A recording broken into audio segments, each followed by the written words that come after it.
और चलिए नवभारत सुपर 6 में वक्त हो चुका है दूसरी स्पेशल स्टोरी का, जो कि यूपी से है। यूपी की सियासत में एक बार फिर से एनकाउंटर पर सियासी घमासान छिड़ा हुआ है। सपा प्रमुख अखिलेश यादव ने दावा किया कि यूपी में एनकाउंटर जाति देखकर किए जा रहे हैं और सरकार के निशाने पर पीडीए यानी पिछड़े, दलित और अल्पसंख्यक है।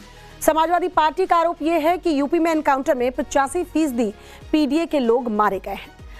अखिलेश यादव ने इस मुद्दे पर प्रेस कॉन्फ्रेंस भी की है। हाल ही में उन्होंने पीडीए ऑडिट रिपोर्ट पेश भी की थी और अब एनकाउंटर में पीडीए कनेक्शन पर वो कह रहे हैं। लेकिन सवाल ये उठता है, क्या ये आरोप तथ्यों पर आधारित है या फिर 2027 के यूपी चुनाव से पहले पीडीए वोट बैंक को साधने की ये नई सियासी पटकथा जो है वो लिखी जा रही है? क्योंकि यूपी में मारे गए बड़े अपराधियों की अगर सूची आप देखेंगे तो उसमें ब्राह्मण, ठाकुर, गुर्जर, जाट और मुस्लिम हर जाति और समुदाय के नाम शामिल हैं। ऐसे में बड़ा सवाल यह भी उठता है कि क्या यूपी में योगी फोर्स की गोली चलते समय अपराधी की जाति पूछती है या फिर अखिलेश यादव का ये पीडीए नैरेटिव 2027 के चुनाव में अपनी खोई हुई जमीन तलाशने का एक हताश सियासी स्टंट है? फर्जी इनकाउंटर करने वाले सरकार नहीं, गुनहगार हैं। जिस इनकाउंटर के पीछे चले मर्जी, समझो वो है फर्जी।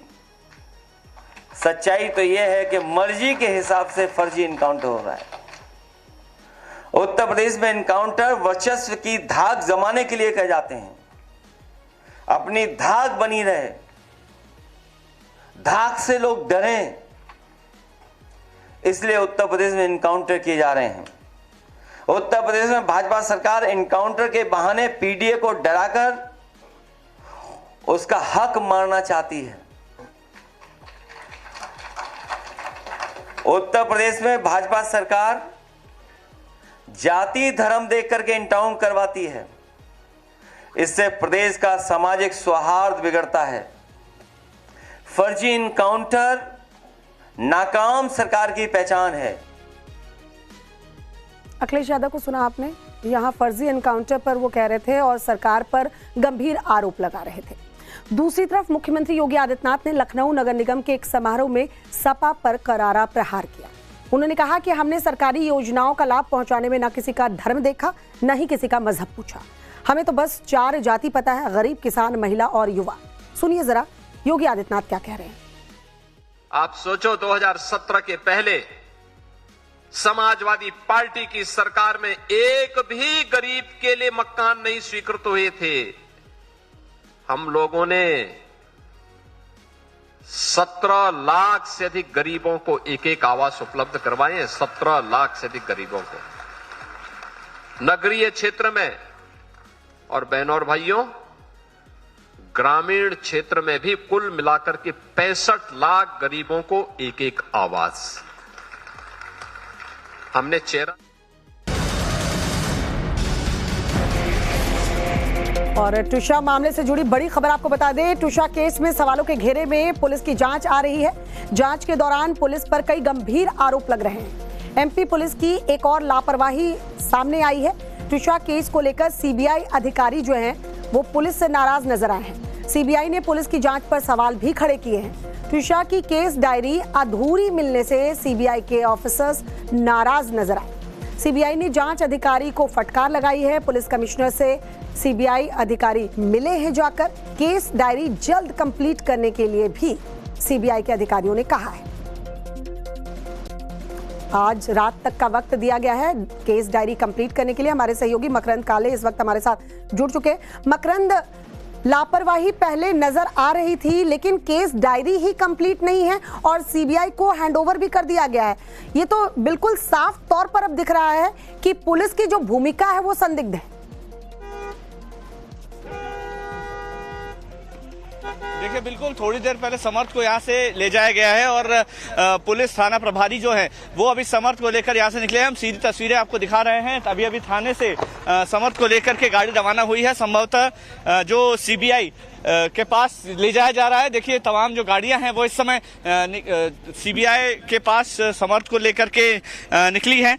अभी फिलहाल आधिकारिक रूप से इस बात की जानकारी नहीं है कि सीबीआई के पास पहले मेडिकल करा के ले जाएंगे या सीबीआई के पास हैंडओवर करने के बाद मेडिकल करेंगे। संभवतः कोर्ट भी ले जाया जा सकता है। अभी फिलहाल आधिकारिक जानकारी नहीं दी जा रही है और हम लगातार आपको भी ये जानकारी दे रहे हैं दर्शकों को कि सीबीआई के हैंडओवर ये केस होना है और अब सीबीआई अपनी प्रक्रिया शुरू भी कर चुकी है। जी बहुत बहुत शुक्रिया मकरंद तमाम जानकारी के लिए। और चलिए नवभारत सुपर 6 में वक्त हो चुका है दूसरी स्पेशल स्टोरी का, जो कि यूपी से है। यूपी की सियासत में एक बार फिर से एनकाउंटर पर सियासी घमासान छिड़ा हुआ है। सपा प्रमुख अखिलेश यादव ने दावा किया कि यूपी में एनकाउंटर जाति देखकर किए जा रहे हैं और सरकार के निशाने पर पीडीए यानी पिछड़े, दलित और अल्पसंख्यक है। समाजवादी पार्टी का आरोप यह है कि यूपी में एनकाउंटर में 85% पीडीए के लोग मारे गए हैं।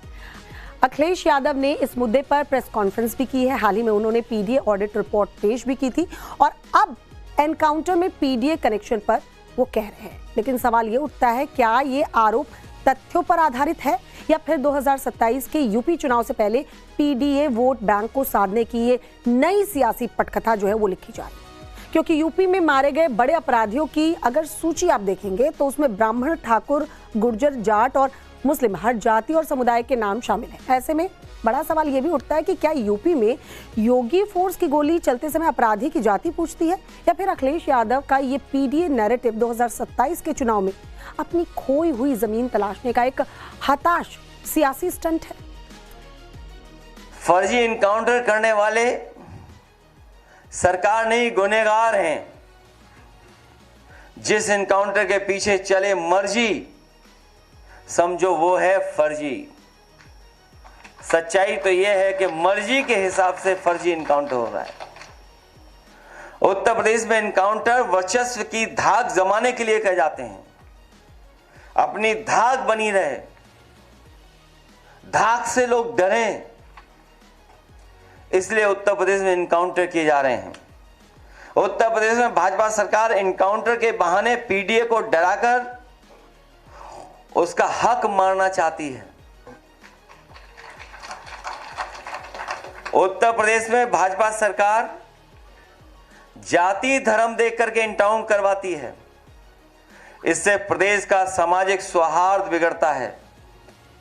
फर्जी इनकाउंटर नाकाम सरकार की पहचान है। अखिलेश यादव को सुना आपने, यहाँ फर्जी एनकाउंटर पर वो कह रहे थे और सरकार पर गंभीर आरोप लगा रहे थे। दूसरी तरफ मुख्यमंत्री योगी आदित्यनाथ ने लखनऊ नगर निगम के एक समारोह में सपा पर करारा प्रहार किया। उन्होंने कहा कि हमने सरकारी योजनाओं का लाभ पहुंचाने में न किसी का धर्म देखा, न ही किसी का मजहब पूछा। हमें तो बस 4 जाति पता है, गरीब, किसान, महिला और युवा। सुनिए जरा योगी आदित्यनाथ क्या कह रहे हैं। आप सोचो 2017 के पहले समाजवादी पार्टी की सरकार में एक भी गरीब के लिए मकान नहीं स्वीकृत हुए थे। हम लोगों ने 17 लाख से अधिक गरीबों को एक आवास उपलब्ध करवाए हैं। 17 लाख से अधिक गरीबों को नगरीय क्षेत्र में, और बहनों और भाइयों ग्रामीण क्षेत्र में भी कुल मिलाकर के 65 लाख गरीबों को एक आवास हमने चेहरा। और टूषा मामले से जुड़ी बड़ी खबर आपको बता दें। टूषा केस में सवालों के घेरे में पुलिस की जांच आ रही है। जांच के दौरान पुलिस पर कई गंभीर आरोप लग रहे हैं। एमपी पुलिस की एक और लापरवाही सामने आई है। टूषा केस को लेकर सीबीआई अधिकारी जो हैं वो पुलिस से नाराज नजर आए हैं। सीबीआई ने पुलिस की जांच पर सवाल भी खड़े किए हैं। टूषा की केस डायरी अधूरी मिलने से सीबीआई के ऑफिसर्स नाराज नजर आए। सीबीआई ने जांच अधिकारी को फटकार लगाई है। पुलिस कमिश्नर से सीबीआई अधिकारी मिले हैं जाकर। केस डायरी जल्द कंप्लीट करने के लिए भी सीबीआई के अधिकारियों ने कहा है। आज रात तक का वक्त दिया गया है केस डायरी कंप्लीट करने के लिए। हमारे सहयोगी मकरंद काले इस वक्त हमारे साथ जुड़ चुके हैं। मकरंद, लापरवाही पहले नजर आ रही थी लेकिन केस डायरी ही कंप्लीट नहीं है और सीबीआई को हैंडओवर भी कर दिया गया है। ये तो बिल्कुल साफ तौर पर अब दिख रहा है कि पुलिस की जो भूमिका है वो संदिग्ध है। देखिए बिल्कुल थोड़ी देर पहले समर्थ को यहाँ से ले जाया गया है और पुलिस थाना प्रभारी जो है वो अभी समर्थ को लेकर यहाँ से निकले हैं। हम सीधी तस्वीरें आपको दिखा रहे हैं। अभी थाने से समर्थ को लेकर के गाड़ी रवाना हुई है। संभवतः जो सीबीआई के पास ले जाया जा रहा है। देखिए तमाम जो गाड़ियां हैं वो इस समय सीबीआई के पास समर्थ को लेकर के निकली हैं। अभी फिलहाल आधिकारिक रूप से इस बात की जानकारी नहीं है कि सीबीआई के पास पहले मेडिकल करा के ले जाएंगे या सीबीआई के पास हैंडओवर करने के बाद मेडिकल करेंगे। संभवतः कोर्ट भी ले जाया जा सकता है। अभी फिलहाल आधिकारिक जानकारी नहीं दी जा रही है और हम लगातार आपको भी ये जानकारी दे रहे हैं दर्शकों को कि सीबीआई के हैंडओवर ये केस होना है और अब सीबीआई अपनी प्रक्रिया शुरू भी कर चुकी है। जी बहुत बहुत शुक्रिया मकरंद तमाम जानकारी के लिए।